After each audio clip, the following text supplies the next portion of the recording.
ایک بہت ہی خوبصورت نئی ویب سیریز لے کر آئے ہیں. لوگ دوبارہ کیسے زندہ ہوں گے, کہاں جمع ہوں گے, کیسے جمع ہوں گے, حساب کب شروع ہوگا, اسکیل کیسا ہوگا, زمین ٹکڑے ٹکڑے ہو جائے, تارے جھڑ جائیں گے اور چاند سورج بے نور ہو جائے. اللہ پاک ارشاد فرمائے گا اب کون باقی رہ گیا ہے. آسمان کو جب بارش برسانے کا حکم دے گا تو وہ 40 دن تک بارش برساتا ہے. بسم اللہ الرحمن الرحیم. السلام علیکم ناظرین, کیسے ہیں آپ سب. ایک بہت ہی خوبصورت نئی ویب سیریز لے کر آئے ہیں جس کا نام ہے قیامت کے بعد, آفٹر ججمنٹ ڈے. ہم نے ایک اور ویب سیریز پہلے کی تھی جس کا نام تھا قیامت کی نشانیاں. اگر آپ نے وہ نہیں دیکھی تو وہ بھی آپ دیکھیے, قیامت سے پہلے کیا کیا ہوگا. اور ہم بہت کیوریس ہوتے ہیں, بعض اوقات بڑا ہمیں تجسس ہوتا ہے کہ اس دنیا کے فنا ہو جانے کے بعد کیا ہوگا, لوگ دوبارہ کیسے زندہ ہوں گے, کہاں جمع ہوں گے, کیسے جمع ہوں گے, حساب کب شروع ہوگا اور کن لوگوں کا حساب ہوگا, اور کون سے ایسے لوگ ہوں گے جو حساب سے بچ جائیں گے, کون کون اللہ کی بارگاہ میں شفاعت یعنی سفارش کرے گا, میزان یعنی اسکیل کیسا ہوگا, پل صراط یعنی برج آف صراط پر لوگوں کی کیا کنڈیشن ہوگی, کیا کیفیت ہوگی, لواء الحمد کیا ہے, حوض کوثر کیسا حوض ہے, اور بھی بہت کچھ آپ جانیں گے اس ویب سیریز میں. آخرت کے حوالے سے درست عقائد, اور ان درست عقائد کو جاننے اور اپنی اسلامک نالج میں اضافہ کرنے کے لیے اسٹارٹ سے اینڈ تک ہمارے ساتھ آپ شامل رہیے. آج اس ویب سیریز کا ہمارا فرسٹ ایپیسوڈ ہے, اور انشاءاللہ جیسا میں نے بتایا کہ آج کے ایپیسوڈ میں ہم جانیں گے کہ جب قیامت قائم ہوگی اور حضرت اسرافیل علیہ السلام کے سور پھونکنے سے یہ دنیا فنا ہو جائے گی, ڈسٹرائے ہو جائے گی, زمین ٹکڑے ٹکڑے ہو جائے گی, تارے جھڑ جائیں گے اور چاند سورج بے نور ہو جائیں گے. پھر ملک الموت, جی ہاں حضرت اسرائیل علیہ السلام جو روح قبض کرنے والے فرشتے ہیں, اللہ تعالیٰ کی بارگاہ میں عرض کریں گے الہی جسے تو نے چاہا اس کے علاوہ سب زمین و آسمان والے فنا ہو چکے ہیں. یعنی چند یوں سمجھیے کہ افراد کے علاوہ باقی دنیا میں سب دنیا سے جا چکے ہوں گے, سب کو موت آ چکی ہوگی. اللہ پاک ارشاد فرمائے گا اب کون باقی رہ گیا ہے, حالانکہ وہ خوب جانتا ہے. ملک الموت عرض کریں گے اے میرے رب تو باقی ہے, عرش اٹھانے والے فرشتے باقی ہیں, اور جبرائیل اور میکائیل اور میں یعنی حضرت اسرائیل کہیں گے میں باقی ہوں. اللہ پاک ارشاد فرمائے گا عرش اٹھانے والے فرشتے فوت ہو جائیں تو وہ بھی فوت ہو جائیں گے. اللہ پاک ارشاد فرمائے گا اب کون باقی ہے, تو ملک الموت علیہ السلام عرض کریں گے اے میرے رب اب تو باقی ہے, اسرافیل اور میں باقی ہوں. پھر رب عز و جل کے حکم سے عرش حضرت اسرافیل علیہ السلام سے سور لے لے گا, اور پھر ارشاد فرمائے گا اسرافیل بھی فوت ہو جائے تو وہ بھی فوت ہو جائیں گے. اللہ پاک ارشاد فرمائے گا اب کون باقی, ملک الموت علیہ السلام عرض کریں گے اے میرے رب تیری ذات باقی ہے جسے موت نہیں آنی, اور اے اللہ میں باقی. اللہ کریم ارشاد فرمائے گا تم بھی میری مخلوقات میں سے ایک مخلوق ہو, میں نے تمہیں جس کام کے لیے بنایا تم نے اسے دیکھ لیا, کیونکہ اب تو کوئی نہیں تھا نا جس کی روح قبض کر رہی ہے. تو ارشاد ہوگا اب تم فوت ہو جائے, چنانچہ ملک الموت علیہ السلام بھی فوت ہو جائے. اب ایک اکیلا اللہ پاک باقی. ناظرین اب رب تعالی سبحان اللہ, اب جو اللہ کی طرف سے ارشاد ہوگا نا, اگر اس کو غور سے سنے تو واقعی وہ گوس بمس یعنی رونگٹے کھڑے کر دیتا ہے. اب دنیا میں کوئی نہیں ہے, صرف رب تعالیٰ کی ذات ہے, اور وہ 3 بار یہ اعلان فرمائے گا, وہ ارشاد فرمائے گا, ایک کوسچن گویا فرمائے گا انا الجبار لمن الملک اليوم, میں جبار ہوں, آج کس کی بادشاہی ہے. مگر nobody there to answer that question, اس دن تو کوئی جواب دینے والا نہیں ہوگا نا. پھر خود رب تعالیٰ جواب ارشاد فرمائے گا, اور کیا فرمائے گا للہ الواحد القہار, ایک اللہ کی بادشاہی ہے جو سب یعنی سب کچھ فنا ہونے والا ہے اور سب کچھ فنا ہو جائے گا. اللہ اکبر. آج لوگ کر رو فر اور نما بعض اوقات تو جیتے ایسے جیسے مرنا نہیں ہے, لیکن یہ اعلان بتا رہا ہے کہ کوئی نہیں ہوگا, صرف رب تعالیٰ کی ذات. اب کیا ہوگا, سب سے آخر میں جس ہستی کو موت آئے گی وہ مخلوقات کی روح قبض کرنے والے ملک الموت حضرت اسرائیل علیہ السلام ہے. اس کے بعد رب تعالیٰ اس زمین کو دوسری زمین سے بدل دے گا, آسمانوں کو بدل دے گا, اور زمین کو ایسے پھیلا دے گا کہ اس میں اونچا نیچا کوئی ٹیڑھا پن نہیں ہوگا, ٹوٹل اسٹریٹ زمین ہوگی. پھر اللہ پاک کے حکم سے مخلوق اس بدلی ہوئی زمین پر اس طرح آ جائے گی جیسے وہ پہلی والی زمین میں تھی, یعنی جو پہلے زمین میں دفن تھے وہ اس زمین میں دفن ہو جائیں گے, اور جو باہر تھے وہ اس پر بھی باہر رہیں گے, کیونکہ کئی لوگ تو ایسے ہوں گے جن کو دفن نہیں کیا جائے گا, وہ تو قیامت طاری ہو جائے گی, اور جو لوگ دنیا میں لوگ ہوں گے وہ اسی طرح زمین پر پھیلے ہوئے ہوں گے, وہ اس نئی زمین پر آ جائیں گے. یہ زمین بالکل اسٹریٹ ہوگی, اور ایسی اسٹریٹ ہوگی کہ زمین کے کونے پر بھی اگر کوئی رائی کا دانہ ہوگا تو وہ نظر آ جائے گا, ٹوٹلی اسٹریٹ زمین. اب اللہ کریم آسمان کو جب بارش برسانے کا حکم دے گا تو وہ 40 دن تک بارش برساتا رہے، یہاں تک کہ مخلوق پر پانی 12 ہاتھ کے برابر بلند ہو جائے گا، اتنا پانی ہو جائے گا۔ پھر اللہ کریم باڈیز کو اگنے کا حکم دے گا۔ کمال دیکھیں، رب کی شان دیکھیں، اب باڈیز جو ہے وہ سبزیوں کی طرح اگنے لگ جائیں گی، یہاں تک کہ جب ان کے جسم پہلے کی طرح کمپلیٹ ہو جائیں گے تو اللہ پاک کی طرف سے حکم ہوگا کہ میرا عرش اٹھانے والے فرشتے زندہ ہو جائیں۔ وہ تو کن کا مالک ہے نا، وہ تو فرماتا ہے کن ہو جا تو ہو جاتا ہے، وہ فرمائے گا زندہ ہو جائیں، تو عرش اٹھانے والے فرشتے زندہ ہو جائیں گے۔ سب سے پہلے دوبارہ زندہ ہونے والوں میں یہی فرشتے ہوں گے۔ پھر حکم الہی سے حضرت اسرافیل سور پکڑیں گے اور اپنے منہ پر رکھ لیں گے۔ پھر اللہ پاک ارشاد فرمائے گا جبرائیل اور میکائیل زندہ ہو جائیں، تو وہ دونوں بھی زندہ ہو جائیں گے۔ پھر اللہ پاک روحوں کو بلائیں گا تو روحیں حاضر کی جائیں گی۔ سبحان اللہ، اے مسلمانوں آپ کو مبارک ہو، ایمان والوں مبارک ہو۔ مسلمانوں کی روحیں نور سے چمک رہی ہوں گی اور باقی روحیں اندھیرے میں ہوں گی۔ اللہ کریم سب روحیں کو سور میں ڈال دے گا اور پھر حضرت اسرافیل علیہ السلام کو حکم فرمائے گا کہ وہ دوبارہ اٹھنے اور جمع کرنے والی پھونک مارے۔ بس وہ جب پھونک ماریں گے سور میں تو روحیں سور سے شہد کی مکھیوں کی طرح نکل کر زمین و آسمان کے درمیان خلا کو بھر دیں گی۔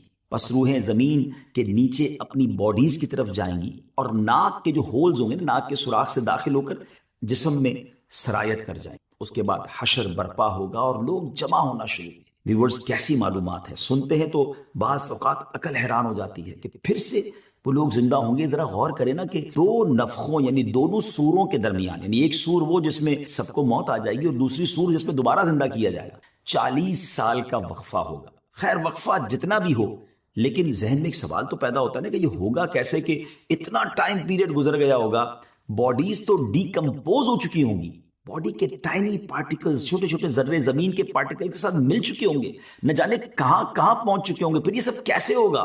یاد رکھیے کہ انسان کی ہر چیز گل جاتی ہے سوائے عجب الضم کے۔ اب یہ کیا ہے؟ یہ ایک ہڈی کے بارے میں کہا جاتا ہے اور بروز قیامت اسی ہڈی پر مخلوق کو دوبارہ بنایا جائے گا۔ عجب الضم کے لفظی معنی ہے دم گچھ، عجب کے معنی ہے اصل اور ضم کا معنی ہے دم۔ اب یہاں کچھ لوگ کہتے ہیں کہ اسپائنل کارڈ، دیکھیں ہماری جو ریڑھ کی ہڈی ہوتی ہے، انسان اسی پر بیٹھتا ہے، یہ باقاعدہ پلر کی حیثیت رکھتی ہے، جیسے دیوار کے لیے بنیاد ہوتی ہے۔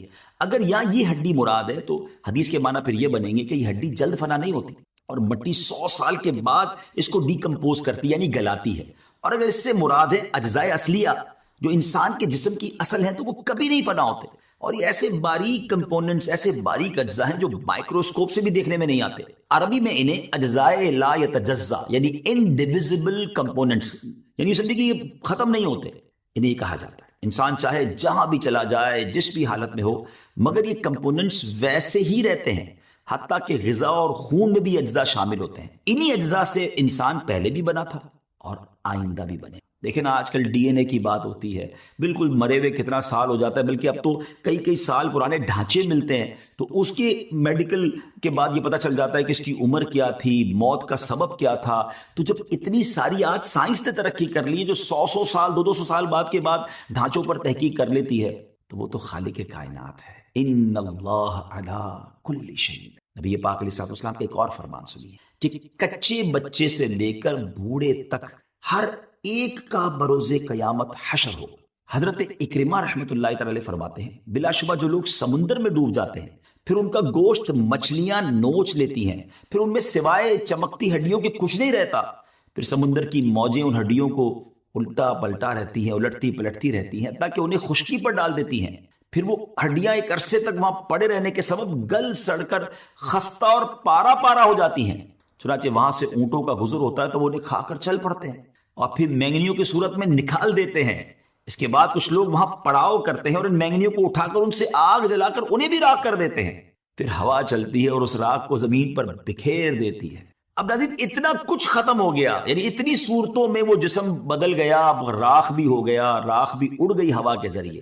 مگر اب کیا ہوگا جب سور پھونکا جائے گا نا، تو یہ راکھ ہو جانے والے لوگ اور قبروں میں دفن لوگ سب نکلیں گے، اللہ سب کو پھر باڈی کی شکل دے گا، ان میں روحیں داخل ہو جائیں گی۔ حضرت اسرافیل علیہ السلام بیت المقدس کی چٹان پر کھڑے ہو کر یہ اعلان کریں گے، اے گلی سڑی ہڈیوں، ٹکڑے ٹکڑے ہو جانے والی کھالوں اور بکھرے ہوئے بالوں، اللہ پاک تمہیں حکم دیتا ہے فیصلہ کر دینے والے حساب کے لیے جمع ہو جاؤ۔ اب آئیے ہم کچھ اور آگے چلتے ہیں۔ اب یہاں ایک اور بات سمجھ لی کہ اجسام جیسے دنیا میں تھے نا، ویسے ہی اپنی رنگ اور اوصاف کے ساتھ، کوالٹیز کے ساتھ دوبارہ لوٹائے جائیں گے.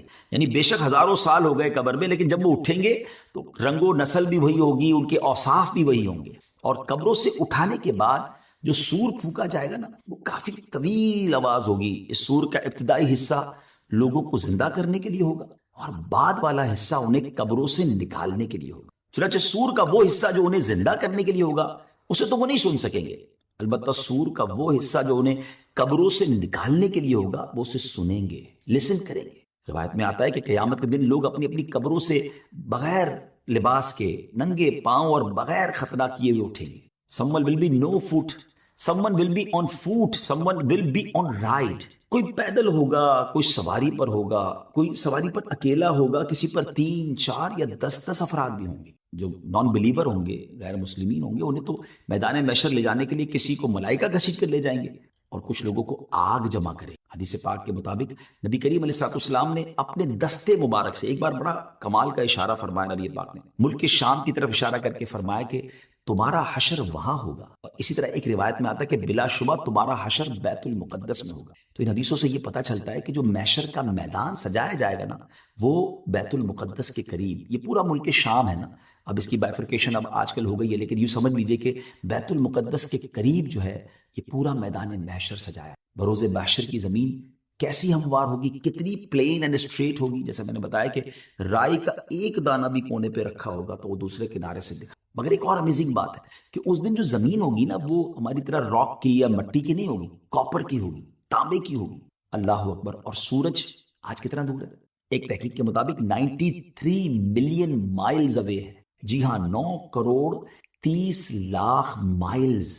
اور اس دن 1 میل کی مسافت ہوگا. آپ امیجن تو کریں، گرمی کا عالم کیسے بیئربل کیسے ہوگا. ذرا غور کیجئے کہ اتنا ڈسٹنس، 93 ملین مائل کا ڈسٹنس کے باوجود بھی سورج کی پشت ہماری طرف ہے. لیکن جب کبھی گرمیوں میں ہمارا چہرہ اس کے سامنے آ جائے اور گرمی کا موسم ہو تو گھر سے باہر نکلنا دشوار ہو جاتا ہے. اس وقت 1 میل کے فاصلے پر ہوگا اور اس کی پشت نہیں، اس کا منہ ہماری طرف ہوگا. ہم سوچ بھی نہیں سکتے گرمی کا عالم کیا. اور آج زمین مٹی کی ہے، اس کے باوجود اب دھوپ میں ننگے پیر زمین پر کھڑے نہیں رہ سکتے. اس وقت کاپر کی زمین ہوگی، سورج اتنا قریب ہوگا، وہ ہیٹ کتنی ہوگی، وہ ٹیمپریچر کتنا ہوگا.